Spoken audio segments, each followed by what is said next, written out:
My God, I hate drugs. There. And from Singapore via Skype, Joseph Franco, a research fellow at the Center of Excellence for National Security. Mayor Mahul Gandamra of the City of Marawi. Sir, thank you very much for joining us tonight here on the Record. Magandang gabi po sa inyo, Ma'am Pia, sa ating mga tagapakinig.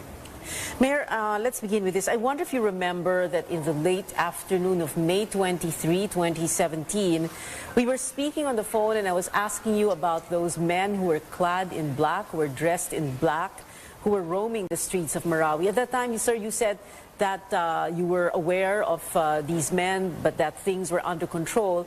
About 2 hours after that, I remember we were speaking to you again. We were on more than breaking news mode, and things had gotten a bit more tense by then. By that time, sir, you were asking for reinforcements from the AFP and the PNP. Can you take us back to that day, May 23rd, 2017? Yes, Ma'am Pia. May 23, 2017, I was on my way to one of the municipalities of the province of Llano del Sur. That was 2:30 p.m. And I encountered this, there was this commotion. People are panicking. And I saw trucks of military.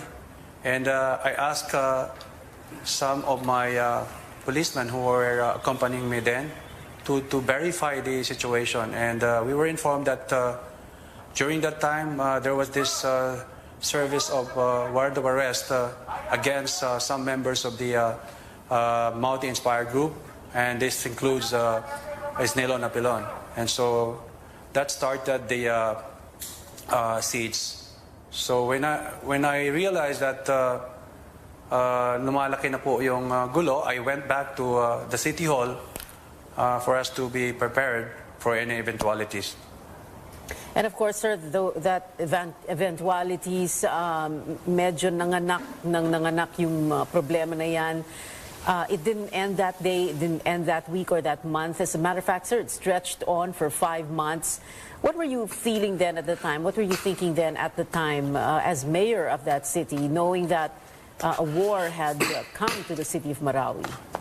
Well, during that time, Ma'am Pia, I was thinking that it will only last for 2 to 3 days, and it will be that the security forces will contend this attack, but it did not happen. It took us 5 months to repulse this the attack of these terrorists. So akala rin ng ating mga kababayan na aabot lang ng ilang araw. That's the reason why when they left Marawi, wala ho silang nadala sa kanilang mga ari-arian.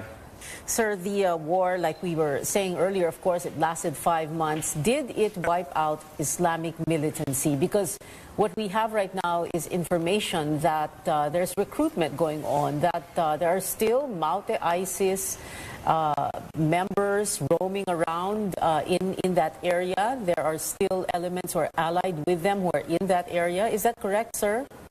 Not that I know from Marawi City, but there are reports from the military and even from other Maranos outside Marawi City that there are some recruitments being done by some sympathizers or members of this ISIS-inspired group. But the national government has also a program on this, and there were, in fact, a few days ago, our president witnessed the surrender of some of the members of the ISIS-inspired group. Itong nangyayaring recruitments ay meron pong ginagawa ring programa ang ating national government that they are enticing some members of this group to surrender, to return to the fold of law. And we are very supportive of that, ma'am. But we are also appealing to the national government and to the president that ito naman pong yung mga leaders at saka yung mga planners, yung mga utak ng nagpasimuno sa pagpasok ng Marawi City, ay dapat po bago sila mabigyan ng, kung may bibigay mang amnesty or anumang compromise or negotiation with them, ay dapat po mayroon ding karampatang justice. Dahil hanggang ngayon ay naghihirap pa rin po ang aming mga kababayan, especially doon sa mga evacuation centers and temporary shelters.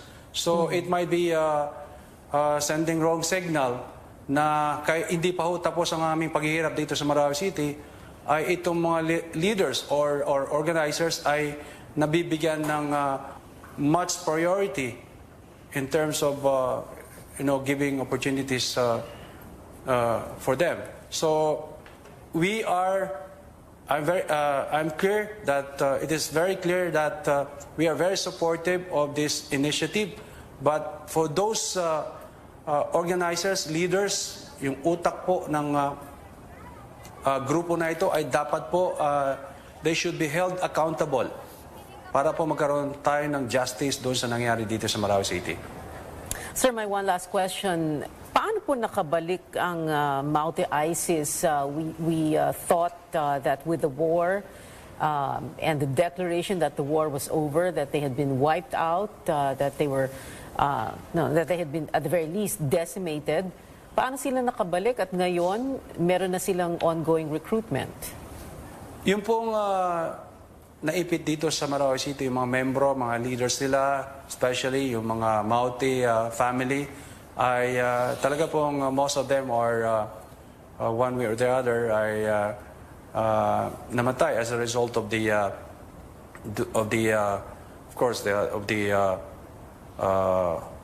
fight between the government troops and this ISIS-inspired group. Pero meron pa rin pong possibilities that yung mga remnants, yung mga ibang sympathizers ay nasa labas pa. So yun po yung mga nagkakaroon ng opportunity na nagkakandak ng recruitment. But these are minimal, and I think the military is still in control. But hindi ho tayo pwedeng magbigay ng kumpiyansa. And the program of the government that enticing these people, yung nasa baba, ay napakaganda and we are supporting that. Except that yung mga leaders po, yung mga utak ay dapat po, they should be held accountable.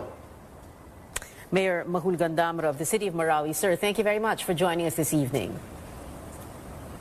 All right, let's speak to Colonel Romeo Bronner. Colonel Bronner, thank you very much for being with us this evening on the Record. You've been quoted as saying that there are intel reports that the Maute ISIS are now recruiting in barangays or municipalities around Lake Lanao. That's right, ma'am. We have received information that one of the leaders, one of the sub-leaders of the Maute ISIS is still conducting recruitment activities and training of the new recruits around Lanao del Sur, particularly at the municipalities around the Lanao Lake. All right, and this man is Abu Dar. His name is Abu Dar, that's his alias. But right now, our focus is on trying to capture him so that his activities will cease and we will achieve peace in the whole of Lanao del Sur. Who is this man? Who is this Abu Dar, this sub-leader, as you call him? He is one of the sub-leaders of the Maute ISIS. And if you recall, in one of the videos that we recovered from one of their devices, as they were planning the Marawi siege, he was one of them. He was one of the 10 leaders seen in the video. And in fact, he is the only one alive today. You are sure he is still alive? Yes, yes. He has been cited recently. In fact, during the last barangay and SK elections, he was he was cited in one of the municipalities, and they said that it was his group that killed one of the barangay captain, one of the people running for barangay captain in that municipality. What municipality is this? This is in Tubaran. Tubaran. And Yes. how far is this, or how near is this from or to Marawi City? By land, it's about 30 minutes away, by land travel, to Marawi City. 30 minutes. How did he survive those 5 months of war in Marawi?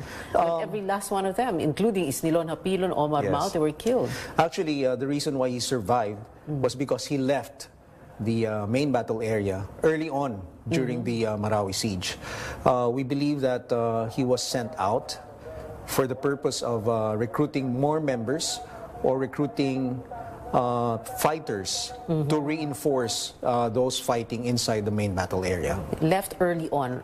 May 23, nag-umpisa ang gulo. Kailan siya umalis? Kailan siya nakalabas ng There's a belief that he left about a few weeks after the start of the siege.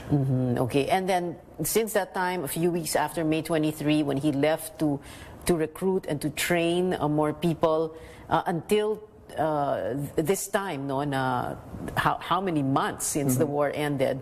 This is the first time we're hearing about him again? No, not Or really. you've been able to track his movements ever since? Yes, we have been tracking him down, and we're just waiting for the right moment.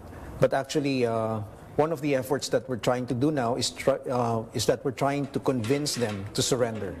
In fact, last week, we presented to the President 27 members of the Maute ISIS who surrendered voluntarily.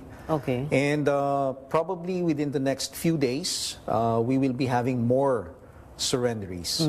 These 27 who surrendered voluntarily and that you presented to President Duterte, these are the men of Abu Dar?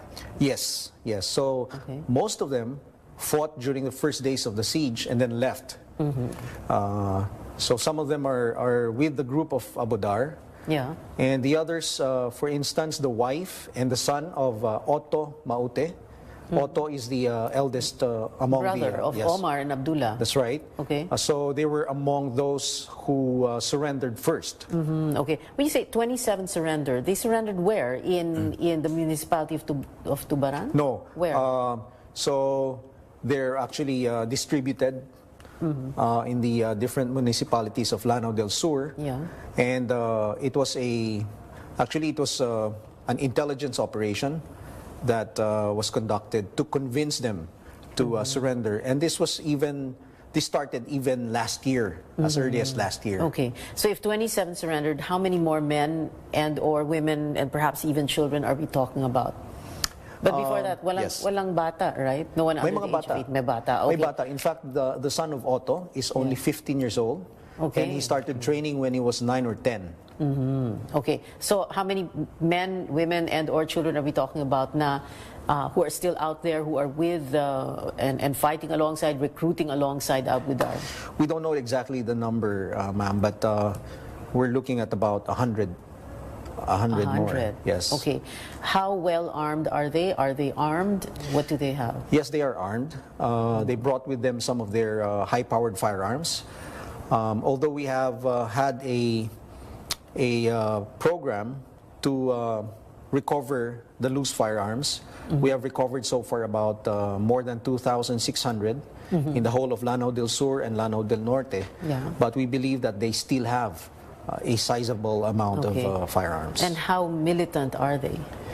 Well, we believe that they lost most of their seasoned fighters during the Marawi siege. So they have perhaps a few fighters and more new recruits. Okay, more. So your estimate is about 100 well-armed, high-powered firearms. Although they lost most of their, like you said, their seasoned fighters. They still have it in them. In other words, so this is. So ano ito? Parang panibagong another branch of the Maute ISIS group. What are they now? Well, they haven't actually abandoned their objective of creating a caliphate in Southeast Asia with the center in the Philippines. So they're still trying to recruit more members, and they're still trying to train fighters. So they still pose a threat to Lanao del Sur. Okay. However, we also believe that they are not capable of launching another attack, such as what happened in Marawi last year. Okay, although, like you said, they haven't abandoned the objective of establishing a caliphate, and they wouldn't be able to launch a similar attack to what they did in Marawi. However, according to intel reports, saan naman nila gusto magpatayo ng caliphate? Wala pa tayong nakuhang, we still don't have any specific area. But of course, during their planning, they were looking at Marawi as the center, and they were going to expand towards Iligan City and Cagayan de Oro. Because in order to establish a caliphate, you need a territory, just Right, like in This was ISIS. pre-May 23, That's right, 2017. yes. Okay. I have more questions for you, Colonel Bronner, but we're going to have to take a very short break.